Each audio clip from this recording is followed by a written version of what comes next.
Elimination Chamber 2025 review. I'm Will. That's Brandon. We are the Cousins of Destruction Wrestling Podcast. As always, let's cheers.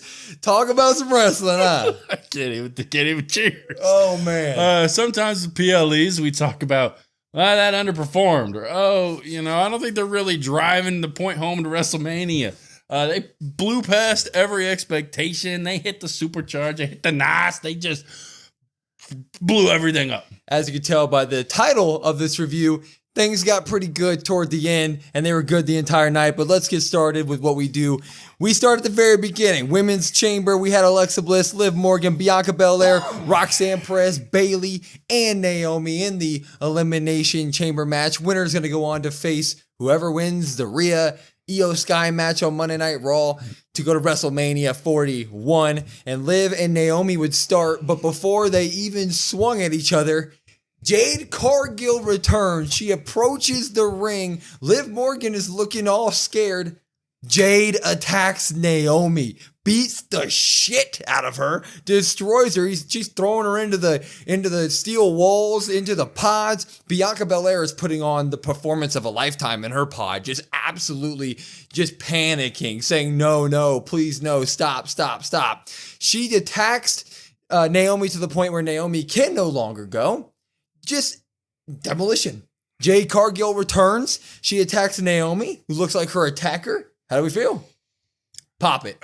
Yeah, I mean, we kind of talked about this, like, would it happen? Or, hey, I don't want this to overshadow the chamber. What they did was fantastic. I mean, right out of the gate, just boom, bow, it's done. It's destroyed. I'm just going to absolutely destroy her. Liv, looking like the attacker originally, and then you get that little bit of buildup, and then Jade going after Naomi like we kind of all thought, and then you have Bianca in the pod just doing a fantastic job of her in the pod freaking out over it all. It's nice to see Jade come back. It's nice to see kind of what we thought happening.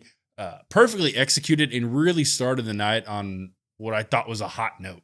Like from here, it was like, oh, we're getting this type of action tonight. We're getting this type of treatment tonight. What else could happen? And it didn't go down. It just kept going up the whole night.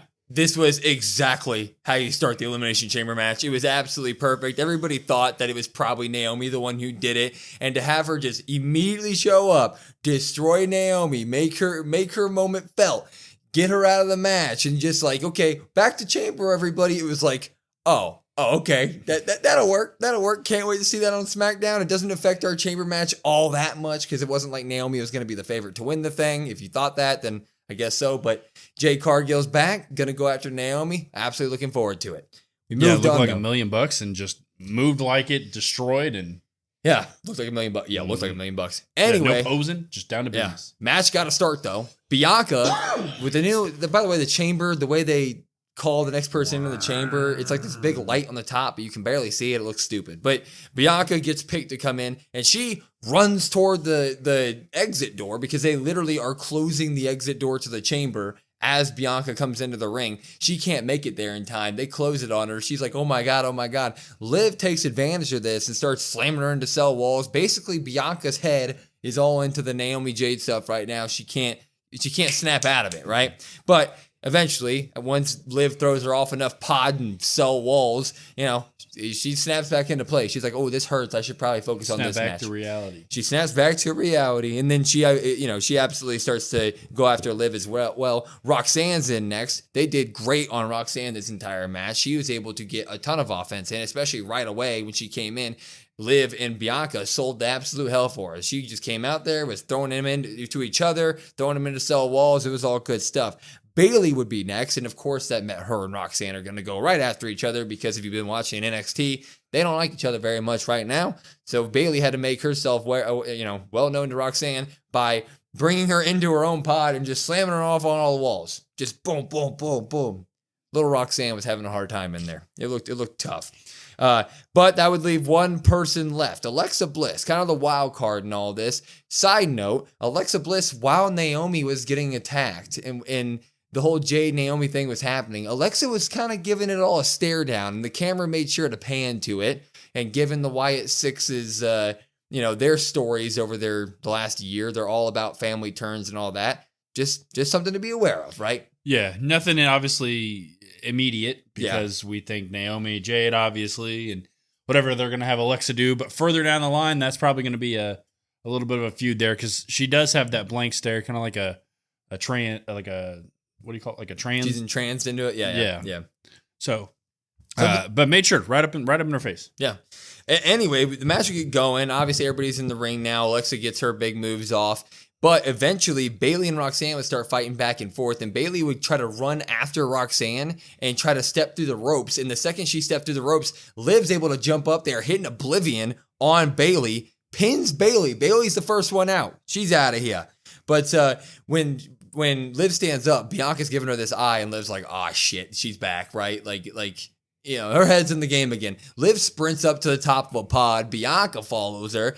Liv ends up trying to climb away from Bianca. Bianca takes her braid and whips the ever-living hell out of Liv to the point where she was bleeding down her side because Bianca whipped her with her hair that hard. And I was like, Jesus. But eventually, we get Liv in the ring with Roxanne, and everybody's just kind of in there. Liv would hit a code breaker on Roxanne, and then Roxanne would fall back. Alexa Bliss would hit a Twisted Bliss on Roxanne. Roxanne is now out. We got the last three being Alexa, Liv, Bianca. And then Liv would get the three amigos on Bianca because Liv's able to get it, but Dom can't. And you know what? That's something. But Alexa would get out of the KOD, give the sister Abigail to Bianca, and Liv would come up and roll up Alexa while also holding on to Bianca's braid. So she had some extra help on the pin. 1, 2, 3. Alexa gets knocked out by Liv Morgan via roll up. Absolutely insane there. We were both thinking that they were going to pull off some sort of Wyatt Six stuff to get Alexa out of this. But we have Bianca and Liv left in the ring. And Bianca would go for a spear and hit it, get the 1-2 and Bianca would start slamming Liv into the pods, all that good stuff. Powerbomb her into the ring. But she'd go for her 450 onto Liv. Liv would get her knees up. Liv would actually land out of the KOD try. So Bianca tries the KOD again, but Liv lands on her 2 feet, hit the code breaker on her, and she would go for the Oblivion. But when she went for the Oblivion, Bianca reversed it into a KOD, hits it 1, 2, 3. Bianca Belair becomes the one to win the Women's Royal Rumble and will presumably... That's not. I said the Royal Rumble. Son of a bitch. Everybody down for Will. It's been a long night. Bianca Belair wins the Elimination Chamber match. She is going to go on to face whoever wins the Io Rhea match on Raw this week. WrestleMania 41. How do we feel about it? I feel fantastic. I thought this was exactly what was going to happen. I feel great about it. I think the Rhea and Io stuff, I think we both agree that's probably not going to end in a clean fashion here. So I think we're going to get a triple threat, which is fine with me. Really, the combination of Rhea, Bianca, or Bianca, Io, or Rhea, Bianca, any of the combinations, you sign me up. I mean, it's just fantastic stuff. Interested to see how that kind of plays into the Naomi and Jade stuff. I think to your point, you had said you kind of want Bianca to be a little bit more into that, but I don't think that they're going to do that. I think they're just going to kind of drop that, and she's going to say, hey, I've got my title match here, and I'm going to focus on that. I love Bianca winning here. I'm not against Bianca winning this at all. I love Bianca. I think the world of her. But I do think given the Jade Cargill stuff happening, I think Bianca is going to be spending a lot of her time in with that as well. And I think that might take away, or my fear is that it might take away from the Rhea Bianca feud. Now, my only thing about this is if we do end up getting Rhea Bianca, I want it to be just Rhea Bianca. I don't want Io involved in there. I think Rhea Bianca is the Mania dream match for me in terms of the women's division. And if you've already set you've set Bianca up to make it, I think that Io somehow should get left out of this, and her Mania match against Rhea should just be substituted for the Monday Night Raw match. Now, I love Io. I'm not saying that out of hatred for her. I just think that Rhea Bianca is that big of a match and should headline 1v1. Yeah, I could definitely see that point as well. We obviously got into a little bit of a difference on the stream, at least about it. I think we're going to end up getting the triple threat. I don't know if there's really enough time to kind of build Rhea Bianca properly. I would like to see a longer build to it. So that's why I think maybe you just get the little bit of a tease here. You get a little bit of an appetizer. And then just as you're like, hey, I want more of that, they say, no, you got to wait another year. Maybe next year we get the full on just 1v1. That's WrestleMania, man. Just do it now. But this match, I mean, the match is fantastic. Liv had a great spot where she was pushing Bianca in the outside into the chamber, but then pulling her back with her hair and pushing her back. Yeah, I mean, just all around good stuff. Roxanne looked good here. I know we were big. Make sure you make Roxanne look good. They did. You mentioned Liv. Liv doesn't end up winning the Elimination Chamber match. She loses to Bianca, but she does have those tag team titles around her waist now. What's next for Liv Morgan coming out of the Elimination Chamber, though? Yeah, I don't really know. I think that might be the bigger question. I'm going to just assume at this point Alexa Bliss. I think maybe just a singles match, just Liv and Alexa. You had Liv eliminate her in the Rumble, correct? And then you had her also eliminate her in the Chamber as well. So maybe that's the route they go. Maybe you end up eventually getting a Nikki Cross and Alexa Bliss kind of tag team. I don't know how great I would feel about that personally, but I would like to see Alexa versus Liv. You could sign me up for that for Mania, even though I think the tag titles should be on the card. I'm not disappointed in Bianca winning. The only time that I'm disappointed in this is when I think about what Liv is going to do at WrestleMania, because I do think that Liv has had such a fantastic year that she should be involved in the title scene in one way, shape, or form. But now that Bianca won, keep her out of it. I don't want Liv getting involved, and my fear would be them trying to pull something on Monday where you get Liv maybe costing Rhea, and you have Io Bianca go to Mania, and you have Rhea versus Liv just kind of be another thing on the Mania card. That would be my biggest fear. But hopefully they can draw together some women's tag team that looks good enough to fight against Liv and Raquel. Maybe the Kabuki Warriors. Maybe you do Alexa Bliss and Nikki Cross. But we shall see. She deserves a big spot on the card. Yeah, it is. Before we move on, it is kind of a weird place to be for her because she was kind of the women's MVP last year. And now with the month and a half left before Mania, she's got a big question mark by her name. I don't really know. They haven't really done a good job in terms of building up tag teams to really challenge. Yeah. So I'm kind of out on that, but they haven't really given her anything either. So it's going to be interesting over the next, I think it's 7 weeks to see what they do with her. Yeah, I agree. Anyway, we'd have Tiffany Stratton and Trish Stratus, Jesus, that's hard to say, versus Nia and Candice in a tag team match. We have a ton of amazing stuff to talk about for the rest of the time, and this was kind of a glossed over match.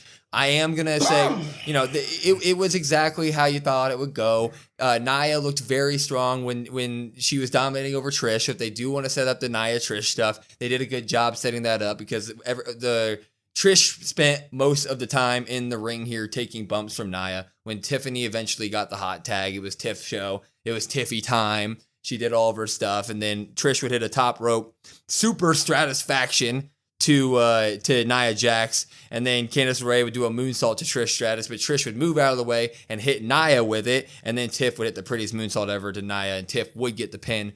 And Tiff and Trish, Jesus, Team Tiffy, Trishy, whatever you want to call it. TS squared. TS squared wins the tag match here. I'm not going to necessarily give it a drop. I will pop it. It just felt very out of place especially in terms of how big all the other stuff in it out tonight. Yeah, it's definitely a pop, but it's definitely one of those things too that it's like, it was what it is. I guess to answer my question or your question about Liv Morgan, we're going back to Liv? Well, yeah. Because I know that you said like maybe Trish versus Nia is a thing, but I feel like we didn't really get anything extra to make me think, hey, so maybe we do end up getting that, but also maybe they do Nia and Candice versus Liv and Raquel. That'd be awful. That'd be the only like formidable tag team I could see. They didn't do anything really to make me think in this match, okay, like Nia and Trish is really going to be a thing. Maybe they do, but I don't want to spend much more time thinking about it because we got more stuff. Yeah, we'll see. Anyway, we would get our unsanctioned match. Sami Zayn, Kevin Owens. This one was everything you'd want it to be, man. These two Canadians went out there in the middle of Toronto, Canada, and put on an absolute classic. Only weird thing was there was some insufficient lighting. We did something funny with the lighting. I have to mention it. It annoyed me.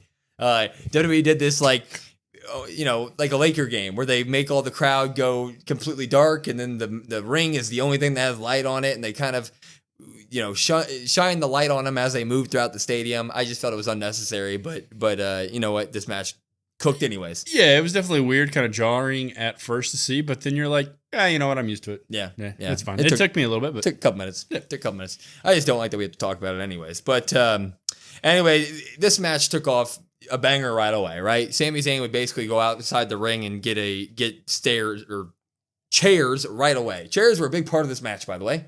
A lot of chairs. Chairs. Yep. Unsanctioned means get the chairs. But when he threw the chair in the ring, KO just popped up, ended up hitting him with it. And then we go to the outside of the ring, and they're fighting like crazy. Sami Zayn grabs a hockey stick. He's beating Kevin Owens with a hockey stick. Kevin Owens ends up stacking 2 tables on each other, which is like conveniently on the outside of the ring where you would fall onto it if you were on the top turnbuckle. Things happening later. They'd fight all the way into the crowd. I mean, they'd go all the way out there. Sammy would be dropped him through a couple tables while they were out there. Mm-hmm. Sammy got a trash can, which he hit Kevin Owens with a trash can. And Pat McAfee said Sami Zayn just hit Kevin Owens with Dom Mysterio. Disrespectful as all hell, man. Also, speaking of disrespectful, the Canadians booed the U.S. national anthem. Yeah, they did. Sons of guns. I can't share my full thoughts on that. had to be talked about. Pat talked about it. Yeah, booed the hell out of them. They got the hockey win and just leave it at that. Yeah. No need to be booing at WWE events. Yeah, you know you ain't getting a chamber again, Canada. Anyway, so they come back into the ring, right? And all the good stuff would happen. So they immediately go to the top turnbuckle once again after Kevin Owens hits Sami Zayn with the freaking ring bell, which was really nice to see. Haven't seen that since the SmackDown vs. Raw video game. The only thing I do wish is I wish it was flipped around. So you heard that ding, ding. I do. They should have piped in a ding. Yeah. They should have piped in a ding. Yeah, why not? I don't care if it's, manufactured. I just want to hear the ding. And when they got back in the ring, Sammy would hop up to the top turnbuckle, and Kevin Owens was like, nah, you ain't going to be up there. He pushes him off, and Sammy goes diving on the outside of the ring through the 2 stacked up tables. It was like, oh, hell yeah. It was absolutely great. KO would then follow this up. He'd get him back in the ring, and he had a stood-up steel chair, and he'd give him a fisherman suplex, neck breaker, whatever you want to call it, right through the steel chair. 1-2, ooh, there. Fisherman buster, yeah. Fisherman buster right through the chair. And then Sammy returns it with a suplex of his own through the chair. They were doing a bunch of stuff through the chair, but Sammy would eventually go for the haluva kick, but KO would pull the ref in the way. Mm-hmm. And the ref would get haluva kicked. And then KO would stun Sammy. And then Baby Nate would come out to count the pin. And it was a 1-2, ooh. And when it was a 1-2, ooh, Kevin got up and he clotheslined Baby Nate. Beating the hell out of refs. Bunch of ref bumps. It's disrespectful. I mean, I don't care. Mr. Zapata. Yeah. He could take the haluva kick. That's fine. I don't really care. But Baby little Nate. That's little Nate. That's a legend. Come on now. That's like the 3rd best referee in WWE history. It is. KO would start doing all the in-ring stuff. It's all your fault. This is all your fault, Sammy. But KO would eventually get hit with a haluva kick, but he would kick out of that. And then Sammy would go get a barbed wire chair. Haven't seen that in a while. He'd start beating the hell out of Kevin Owens with it on his back, set it up. Kevin Owens would rush him, and he would trip Kevin Owens, smash his head right into the barbed wire steel steps. And then, if that wasn't enough, he got 2 other chairs, put them one by one, and then put the barbed wire chair in between it. He made like a table out of chairs, and then he did the Blue Thunder Bomb through it. Which was really cool because Kevin Owens hit it, and then he stayed. Yeah. He just stayed suspended in the air on these chairs. And that move is so ass that even after you use it through a barbed wire steel chair, it still gets a 1-2 count. No 3. Just for that, I'm making your finisher that in the game. Yeah, right. Just for that. Eventually, we go outside the ring, though, and Kevin Owens would absolutely snap, right? He started to, he put the chair around Sammy's neck, threw him into one ring post, trachea gone, picks him back up, does it to another ring post, trachea even more gone. Then he does a pop-up powerbomb onto the apron one time, pop-up powerbomb onto the apron a second time, rolls Sami Zayn into the ring, gets the 1-2-3 count. Kevin Owens gets the win here, but that ain't all what happened. So after that happens, Kevin Owens is like, I'm not done. He goes to rip up the mat on the outside of the ring. He wants to freaking package power drive Sami Zayn, basically kill him on the outside of the ring onto the concrete. When Randy Orton's music hits. I hear voices. You want to sing it? No, I got it. I'm not much of a singer. Randy Orton returns, and he comes out, and he starts to go after Kevin Owens, and Kevin Owens is like, you know what? I'm down. and he's waiting in the ring for Randy Orton. He comes in the ring, RKO's Kevin Owens, and then what does he do? He grabs a chair, but the crowd is chanting, punt, punt, punt, punt. And Randy Orton, he's like, you know what? Screw this chair. And he pulls up his knee brace, and he's like, oh, baby, I'm going to do this. He backs up to give Kevin Owens the punt. He runs toward him, man. All the security guards and all the people from the back get in the way, and Kevin Owens is able to run away. So we got to wait on the punt, but Randy Orton does end up RKOing all the security guards. Anyway, that was a lot because that match was long and it was absolutely incredible. Pop. Yeah, it was a little, I guess, nervous. I thought this match would be fantastic, but I didn't know if I would kind of let myself down. Thinking about all in my head about, oh, they could do this and this and this and this and this. Popping this for sure. This was fantastic. I mean, this exceeded my expectations. You got Kevin Owens and Sami Zayn just beating each other all to hell like we thought. The right guy gets the win here. Was a little on the fence. Are we going to get Randy? Maybe let's hold off on the Randy. We got Randy. As soon as we got Randy, I thought, oh, man, okay, here we go. Yeah, right. So Randy Orton does end up returning today, and he attacks Kevin Owens. It looks like Sami Zayn is going to be out for the indefinite future. It's looking like Kevin Owens versus Randy Orton is going to be the WrestleMania match. Yeah, and I couldn't be more excited. Yep. I mean, this is going to be fantastic. We were just talking about, man, it's kind of weird. I know Randy obviously got pile-driven, but he's been off TV for a really long time, much longer than all the other guys that have gotten package pile-drive. I know he's older. When's he coming back? Well, here we go. It's a perfect time. Him and Kevin Owens is going to be such gold. The promos back and forth are going to be so good. Kevin's doing some of the best work of his career. Randy obviously is one of the greatest of all time. And we're going to get that punt at Mania. We're going to build up to it. We're just going to get it. I cannot wait. Kevin Owens is going to do some of the best heel work. He already has been doing the best heel work, but building up to WrestleMania on Randy Orton is going to be incredible. They're going to be teasing the punt the entire time. That is why we didn't get it tonight. Weekly, whenever these two are interacting, we're going to get missed punts. We're going to get Kevin Owens reversing punts. And then when WrestleMania comes around, we're going to get the punt. And it is going to blow the roof off that place. And I absolutely cannot wait. And then of course, Randy Orton's amazing. I'm glad to see him back. Somebody else can take the punt. Yeah. Somebody else, maybe, I don't know. Somebody else tries to jump in to save. Nick Aldis. Yeah. Nick Aldis. Yeah. I don't really know who would save Kevin Owens. Kevin Owens is kind of a lone wolf, I guess, for lack of a better term. But somebody else getting punted. Somebody's taking the punt. Mm-hmm. We thought at this point that we'd be getting the Cody Rhodes Rock segment, but that didn't drop till later because things happen. Our entire live stream, which by the way, you should come watch. We do a live stream on YouTube for Raw, SmackDown, and PLEs. Thank you all for being there tonight. It was absolutely incredible. We had a ton of people donate. We had a ton of people there. It was fun. Thank you so much. A lot of people talking in there. Yeah, youtube.com/@COD WrestlePod, COD WrestlePod, by the way. But we were all like, what the hell? Why is Cody and Rock going on last? We're pissed. We're mad. How can you have this go on after the men's chamber? The men's chamber decides who's facing Cody at Mania. Yeah. Anyway, men's chamber comes on first, obviously. It's John Cena, it's Seth Rollins, it's CM Punk, it's Logan Paul, it's Damian Priest, and it's Drew McIntyre. And Seth and Drew would start, which was the right call. We both said that was going to be it. And they would absolutely go after each other. They're beating each other up in front of Punk Cell, right? Because we got to continue that little story. But eventually Damian Priest would come in and he'd get the back and forth with Drew McIntyre because we're obviously setting that up too because all these people are freaking intertwined. And we got to set up stuff.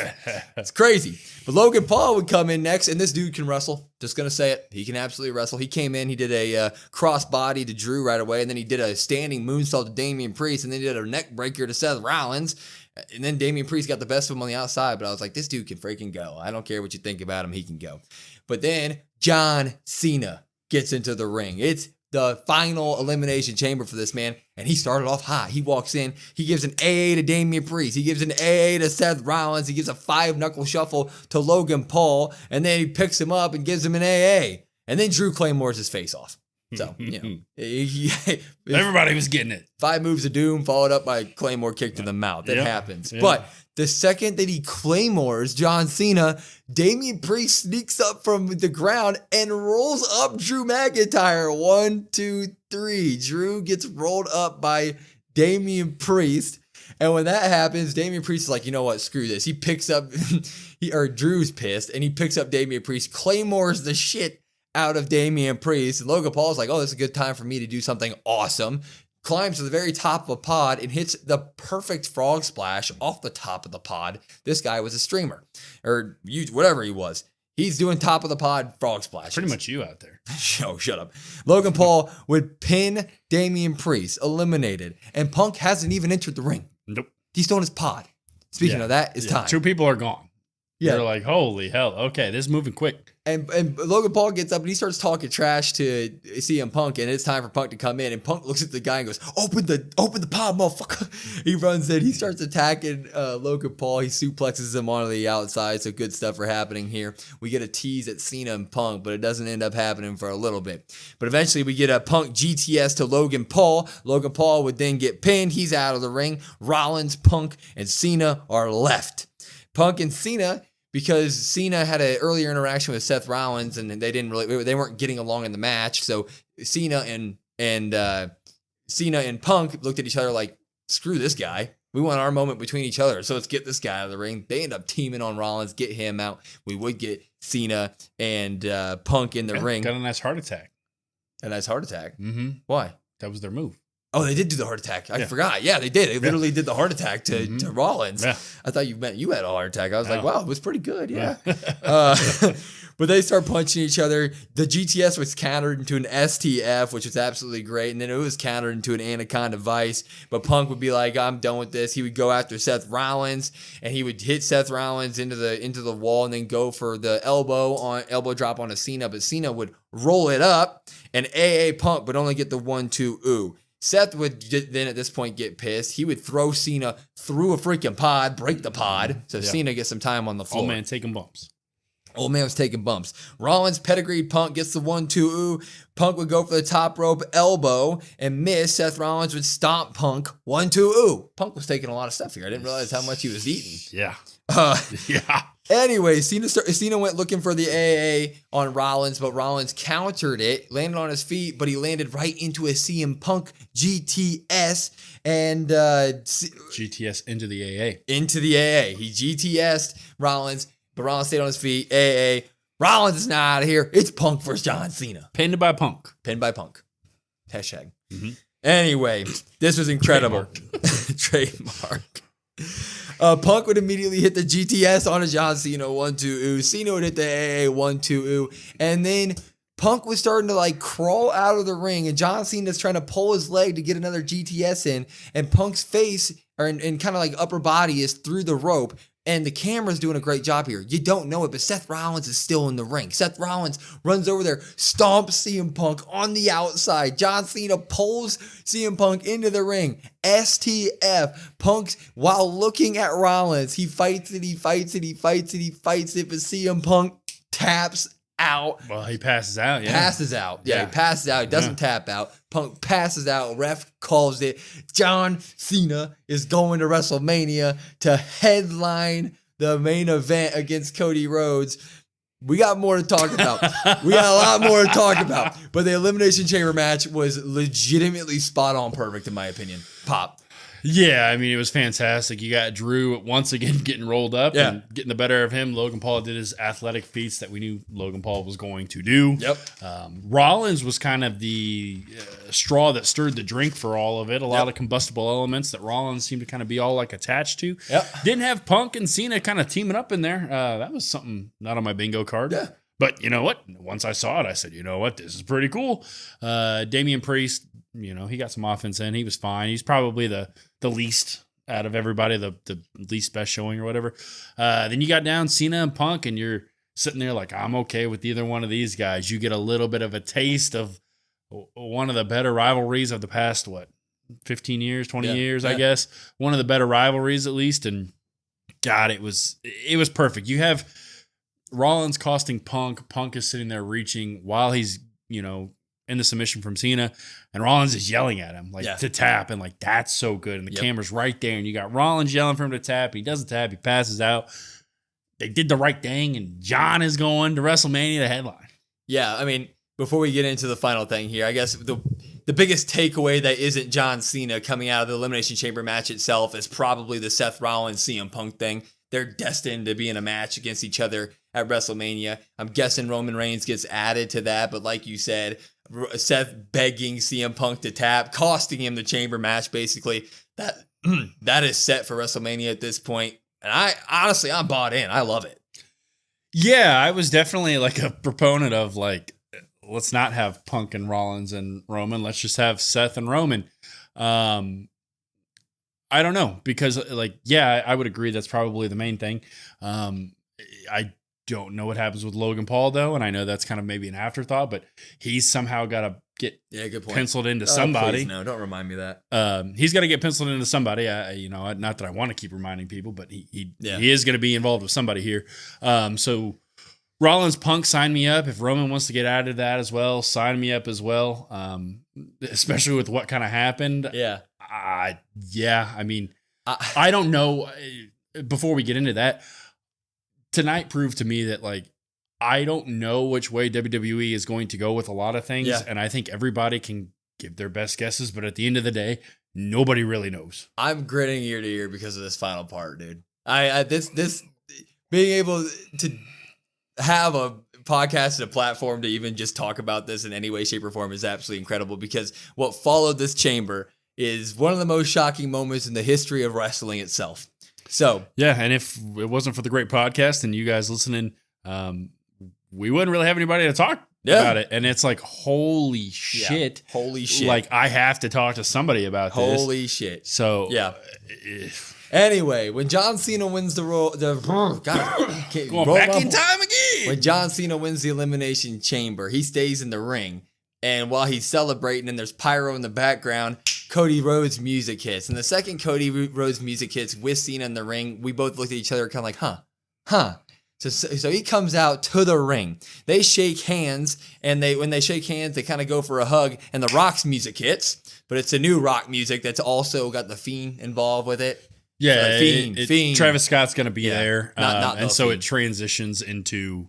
You get the If You Smell, but then it transitions into the theme song of WrestleMania 41. The Fiend song, and then it transitions back into the Hollywood Rock theme song. But Travis Scott's coming out. Yeah, Travis Scott comes out with The Rock, the final boss, which was one thing. He was involved in this whole segment. Travis Scott, I don't want to go too much into it. It's fine. It happened. Whatever. I mean, I'm not that big of a Travis Scott fan. It happened. He was a part of this, right? But Rock comes into the ring, and it's Rock and Cody, and then Cena and Travis Scott. One more thing. He was lighting sage in the back. Yeah, he's burning sage in the back the whole time. He's burning sage in the back. He was being something. Which I was like, what? Yeah. At first I was like, well, this is kind of distracting me. But at the same time, like I said, you have Cody in the middle. You got the devil on one side, and you got the angel on the other. You got Cena and you got Rock. Yeah. And you're like, okay, here we go. Down to business. Anyway, Rock does the thing where he like grabs Cody's face. He embraces Cody's face. That weird thing that he did the other time. And I was like, okay, this may be weird. And he goes, Cody Rhodes, the moment has arrived. You will come to me and you will embrace me as your brother. And I will embrace you as my champion. I want your mind. I want your soul. No, I need your soul. If you say yes, the American nightmare will live forever. If you say no, the dream dies. Again, in reference to his dad. I was like, damn. And John Cena was in the back like, really? That was damn good. The Dusty line? Really? Damn good. Cody says, you know what, Rock? I want it all. I want it all, Rock. My soul no longer belongs to me. And the feeling in the crowd was like, uh-oh. What the hell is happening? Yeah. Yeah, don't do this. Yeah. Don't do this, Cody. He goes, you know why? Because I gave it to these people a long time ago. I gave it to this ring a long time ago. And then he drops the line of the night. Hey, Rock, go fuck yourself.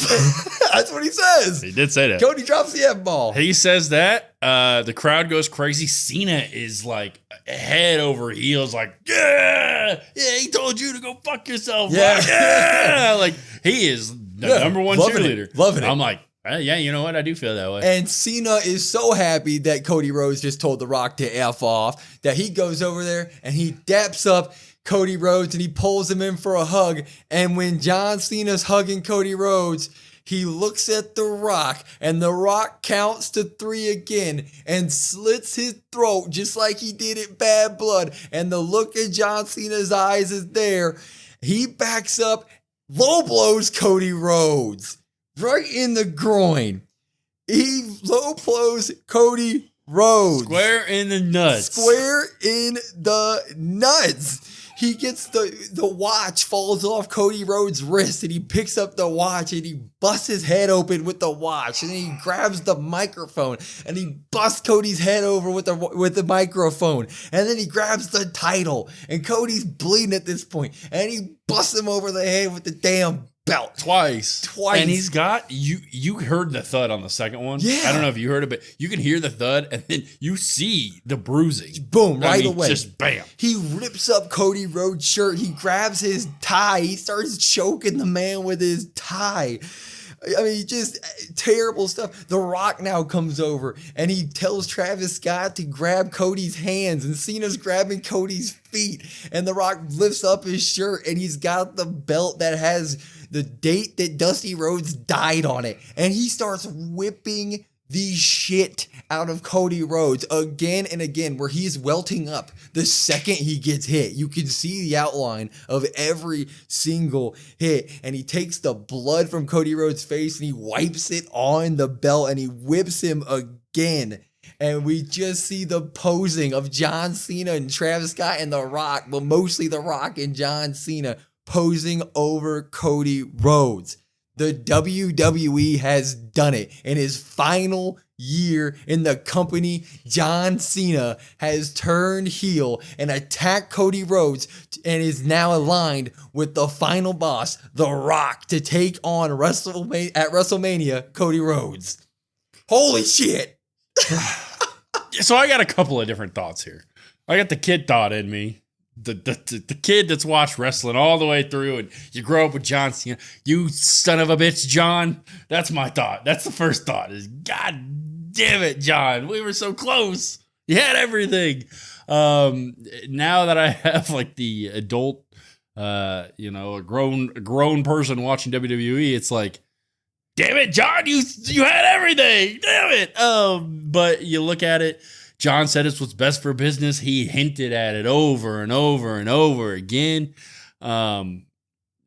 It's still kind of hard to like put into words. Like, this is the biggest thing I've ever seen in WWE. I mean, I didn't think they would do this. And I know we talked about Cena's last run multiple times, and we said, I don't want the heel. I want them to give everything to John Cena. Now that they've done it, though, I'm like, that was some good shit. Like, damn it. This was so good.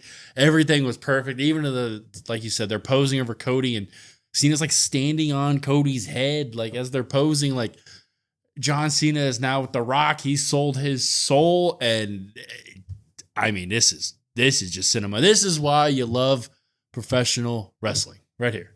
I love wrestling. I absolutely love wrestling. The 8-year-old in me was crying, but the grown man version of me was like, this is absolute gold.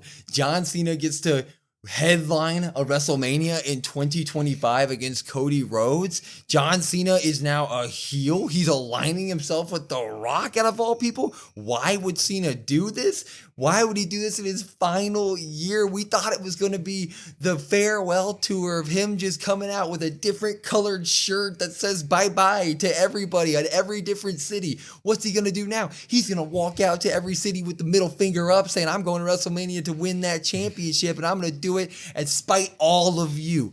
This is the greatest heel turn I've ever seen. I've ever been a part of in my life. I can only imagine this is what people felt when Hulk Hogan turned and joined NWO. I can only imagine that it felt like this. I can't believe I'm a part of it. John Cena's my boy. He is the man that I grew up with. He was my role model. And now he's turning heel in his final year. Bravo, WWE. Bravo. I couldn't see it coming. You got me. I know right before Chamber, we talked about, is there anybody else? Because we all, I think, knew maybe it's not Cody. Cody's not doing this.